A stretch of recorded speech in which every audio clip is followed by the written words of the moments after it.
I'm often asked, is Charlotte Mason classical? Homeschoolers can debate that question all day. Here's my take on it. If by classical you mean appreciating and using classic literature, cultivating good character, focusing on what is good and true and noble and beautiful, and spreading a wide feast that includes art and music and poetry and Shakespeare and time in nature, then I would agree that a Charlotte Mason approach does include those characteristics. But if by classical you mean an approach that is based on the trivium for school-age children, I would have to disagree. Charlotte Mason is not trivium-based.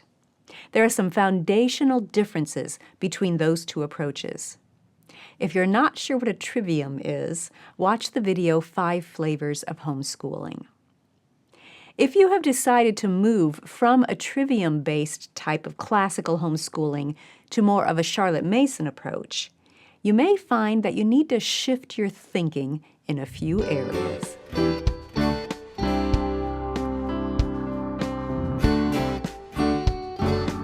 Welcome to the Simply Charlotte Mason podcast. I'm Sonya Shafer. I want to share 3 tendencies that you might want to watch for if you're switching from a classical approach to a Charlotte Mason approach. Keep in mind that the word classical means different things to different people. Depending on your definition of a classical education, you may experience some, all, or none of these tendencies. These are just areas in which I've received the most questions over the years from homeschoolers who are making a transition from a trivium-based classical approach to a Charlotte Mason approach. The first tendency is that you might find yourself focusing on facts without their informing ideas. It's interesting that the Charlotte Mason approach is almost the opposite of a trivium classical approach when it comes to facts versus ideas. Charlotte Mason encouraged us to focus on giving the student living ideas, and the facts will come with them. She believed that it is the ideas that take up residence in the inner court of a person's mind and heart, and once they are established there, they keep watch for any related facts and invite them in.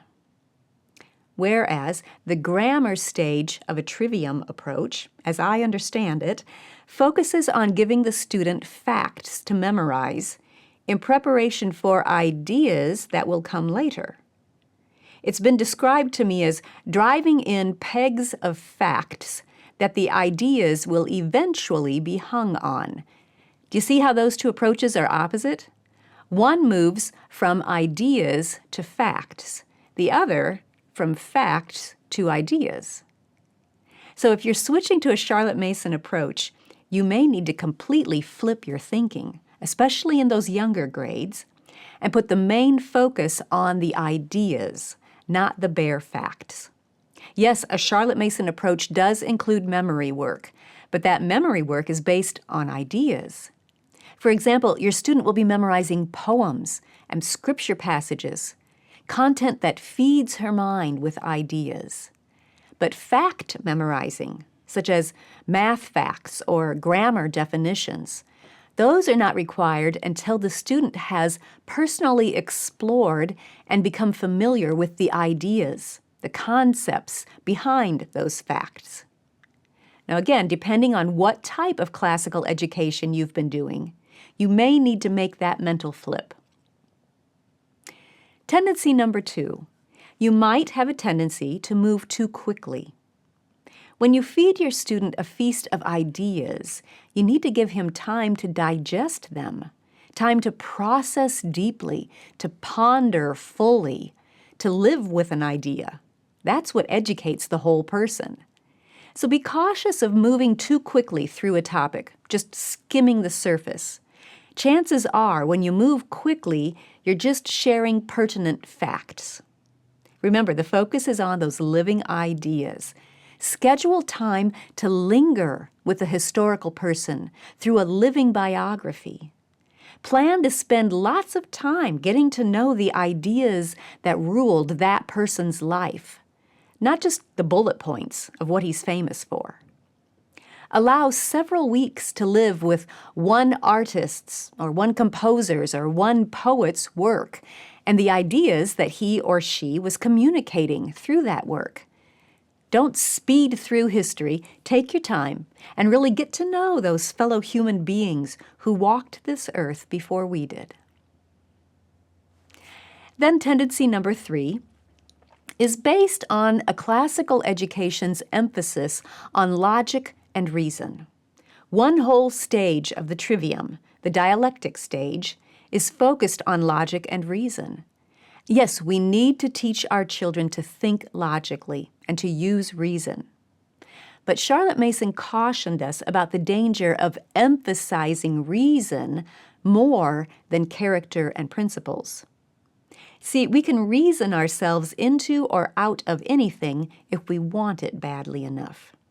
Reason cannot be entirely depended upon because it can be swayed by a person's desires and ambitions.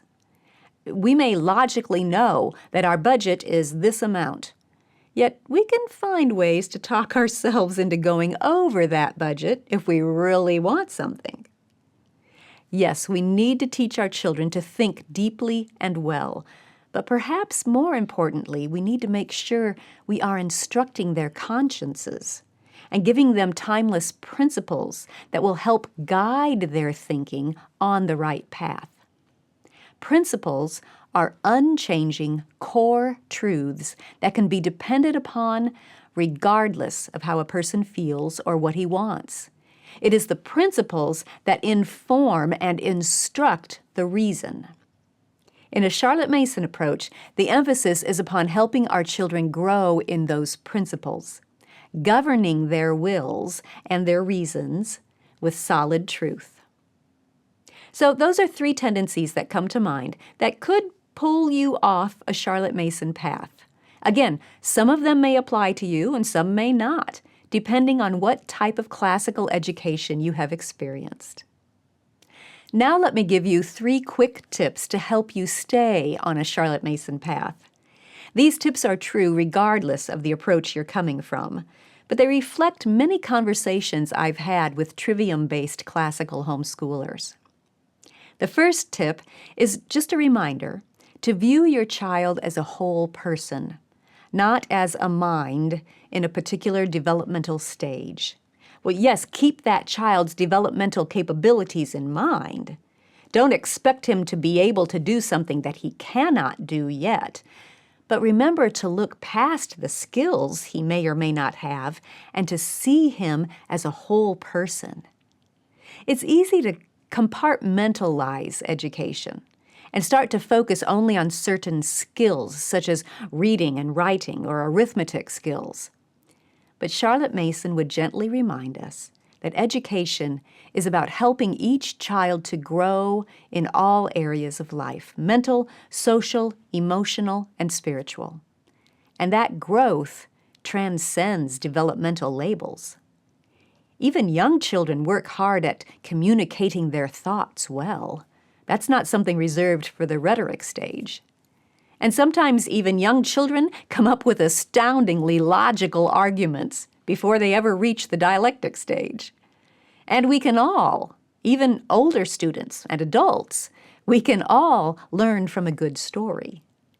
So I encourage you just to be aware of how much a trivium-based approach might have influenced your thinking, and to seek to look at each student as a complete person with a mind, a will, emotions, character, habits, and tendencies that need guided growth at every age. Tip number 2.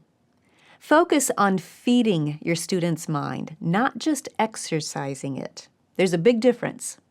It's easy to focus so much on exercising the mind that we neglect to feed it. The mind feeds on ideas, which brings us back around to that big difference between dry facts and living ideas that we talked about earlier. You might find it challenging to make this transition since feeding the mind does not often leave a paper trail. When you exercise the mind, you usually have something that shows how well that mind did on the exercise. You might have a timed math quiz or a word search puzzle or a worksheet with blanks to fill in. But feeding the mind is a different matter. In a Charlotte Mason approach, some subjects are included simply to nourish your child's mind and heart with a wholesome feast of ideas, and then give him time to digest those ideas. Picture study, for example, does not need to become a lesson in art criticism.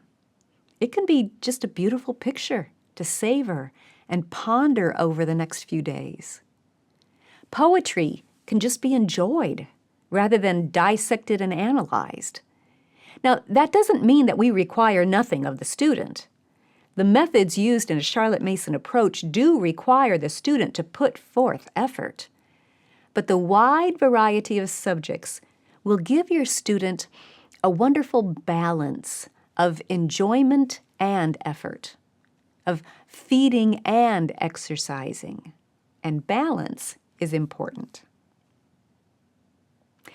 Tip number 3 is quite specific, but again, it reflects many conversations I've had with classical homeschoolers. This tip is, help your child find his own personal writing voice. It seems like writing composition is a big deal in a trivium classical education. Often, even young children are required to do a lot of writing. But Charlotte Mason took a different approach. Let me try to explain. When you think about writing, there are really 2 distinct aspects involved: the author's voice and the form of the writing. Now, of the 2, a good writing voice is harder to cultivate. Once you've developed your voice and style, you can adapt it to different formats pretty easily. But cultivating that writing voice is what takes the most time. And it requires freedom to experiment and lots of encouragement. Charlotte focused on developing each child's individual voice during those early elementary and middle grades. And she started by allowing the young students to practice their individual voice orally. So that effort of handwriting and spelling and punctuation and all of that would not become a hindrance to capturing their thoughts and expressing them.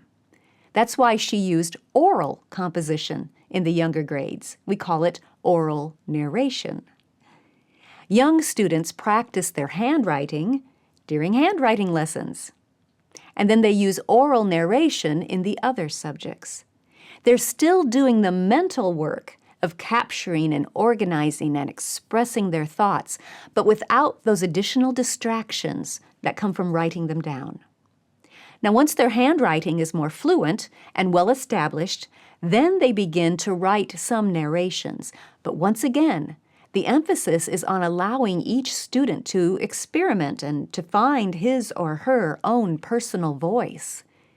It isn't until high school that the student receives formal composition instruction. By that time, the student has had several years to discover and experiment and cultivate his own writing voice. The composition lessons simply help to smooth out any rough edges and to give the student experience in applying his style to different formats. It's a different philosophy, a different approach, and there are good reasons behind it. So try not to panic or push your student into writing too soon. And be careful of requiring him to write in specific formats or to follow a set of formulas so his writing ends up sounding like everybody else's. Instead, give him time to absorb a wide variety of great authors' styles in his reading, and to practice finding his own voice through lots of oral and written narration. Years of time. Format can wait until high school. Focus on the writing voice. Whether you've used a more traditional classical approach or a trivium-based approach, I think you and your children can enjoy and value many aspects of a Charlotte Mason education. There are so many philosophies and methods available, and we have so much freedom as homeschoolers to find and use the ones that fit our families best. At the end of the day, the important thing is not necessarily the name that you attach to your homeschool approach. Sometimes labels can be helpful, but sometimes they can become confusing. The important thing is that you are doing your best to help your children grow in all areas of personhood, to keep their love of learning alive, and to feed their minds with good, loving, noble ideas that will influence who they are becoming. And that is an excellent education by any name. Thanks for joining me. I'll see you next time.